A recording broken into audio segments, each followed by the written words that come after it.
US presidential election, ये election ना सिर्फ इंटरनेशनल पॉलिटिक्स के लिए इंपॉर्टेंट है बल्कि हमारे इंडियन पॉलिटिक्स के लिए भी इंपॉर्टेंट है।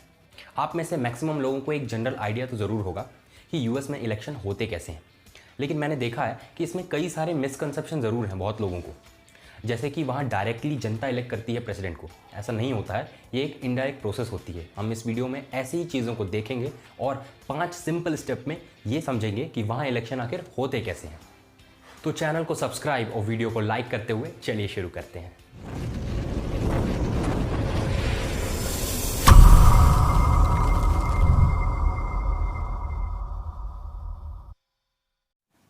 तो सबसे पहले आइए देखते हैं कि वहाँ पर किस तरह का सिस्टम कार्यरत है।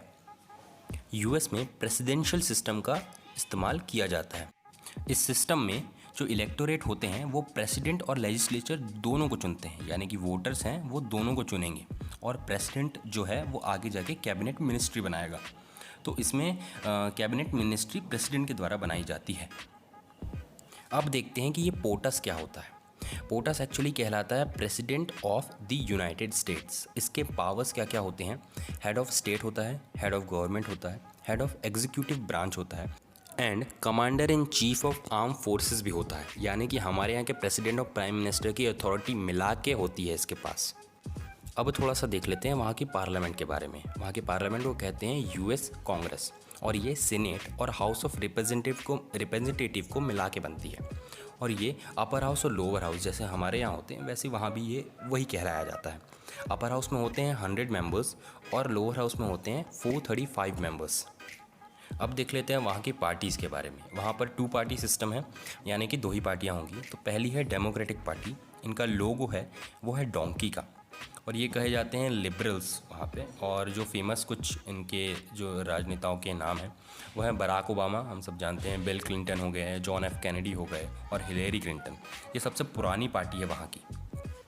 अब देखते हैं दूसरी पार्टी के बारे में। तो दूसरी है रिपब्लिकन पार्टी।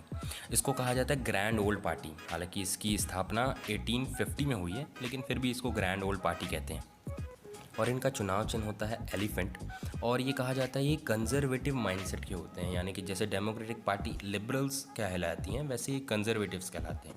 और कुछ फेमस जो इनके नेता थे वो हैं George Bush, Abraham Lincoln, Ronald Reagan और अभी जो है डोनाल्ड ट्रंप। और जैसे कि आप जानते हैं कि इस बार डोनाल्ड ट्रंप ही खड़े हुए हैं इस पार्टी से और इनके against Joe Biden democratic party से खड़े हुए हैं। तो अब तक आपको एक जनरल ओवरव्यू मिल गया होगा वहाँ की पॉलिटिक्स का। तो अब आते हैं हमारे मुद्दे पे, इलेक्शन प्रोसेस पे। तो इलेक्शन प्रोसेस का पहला स्टेप प्राइमरी और कॉकसेस। ये जितने लगते हैं पेचीदा उतने हैं नहीं। ये दोनों एक प्रोसेस हैं जिसमें डेलीगेट्स को चुना जाता है। अब ये डेलीगेट्स क्या है इसको आगे देखेंगे, हालांकि ये वर्ड याद रखिए, डेलीगेट्स।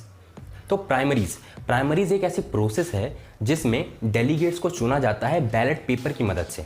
एक जगह इकट्ठा होते हैं सारे वोटर्स उस एरिया के या पार्टी के मेंबर्स, वो वहाँ पे जाके बैलेट पेपर की मदद से डेलीगेट को चुनते हैं।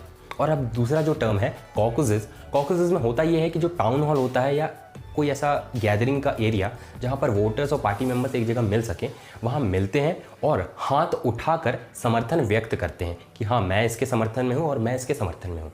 और ये चीज़ें होती किस लिए? डेलीगेट्स को चुनने के लिए। अब आगे देखते हैं कि डेलीगेट्स चुन के जाते कहाँ हैं। और इससे पहले एक टर्म आता है सुपर ट्यूसडे। एक्चुअली ये प्रोसेस शुरू होती है फरवरी और मार्च के महीने में। इन दोनों महीने में से एक महीने में ये प्रोसेस शुरू होती है और एक ट्यूसडे सेलेक्ट किया जाता है जब प्राइमरी और कॉकसेस कंडक्ट करानी शुरू होंगी। तो एक ऐसा ट्यूसडे होता है जहाँ पर मैक्सिमम नंबर ऑफ प्राइमरी और कॉकसेस कंडक्ट किए जाते हैं, तो उस ट्यूसडे को सुपर ट्यूसडे कहा जाता है।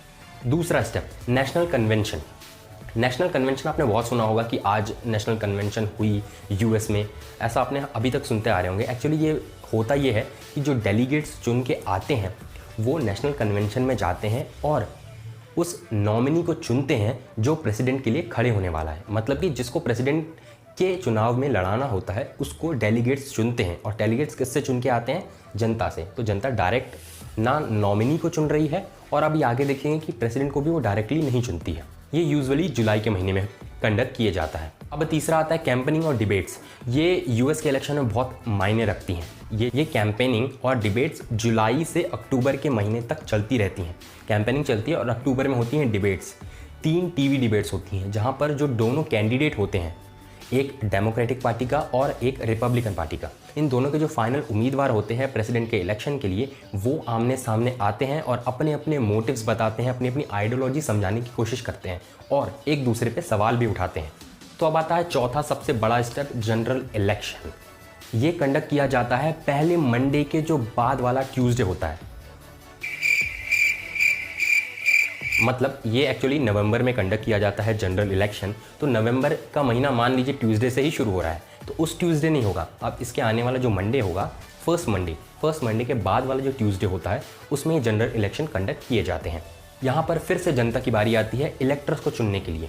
इलेक्टर्स को जनता चुनती है और वो इलेक्टर्स जाते हैं इलेक्टोरल कॉलेज और वहाँ जाकर वोटिंग करते हैं पोटस और वाइस प्रेसिडेंट के लिए। तो यहाँ पर भी जनता पहले इलेक्टर्स चुनेगी, वो इलेक्टर्स जाएंगे और प्रेसिडेंट और वाइस प्रेसिडेंट का चुनाव करेंगे। तो यहाँ भी ये चीज़ होती है इनडायरेक्ट। इलेक्टोरल कॉलेज की टोटल सीट्स 538 होती हैं और बहुमत के लिए 270 चाहिए होती है। लेकिन यहाँ पर एक यूनिक टर्म आता है, विनर टेक्स द ऑल। इसका मतलब ये होता है किसी भी एक स्टेट को अगर आप लेते हैं, मान लीजिए टेक्सास में मान लीजिए 40 सीट्स हैं, तो उन 40 सीट्स में इलेक्शन होगा, इलेक्टर्स चुने जाएंगे और मान लीजिए वहाँ पर एक पार्टी के 25 इलेक्टर्स चुने गए, तो ऑब्वियसली बात है हाफ से ये ज़्यादा हो गया। इसका मतलब उस पार्टी ने उस जगह पर इलेक्शन जीत किया।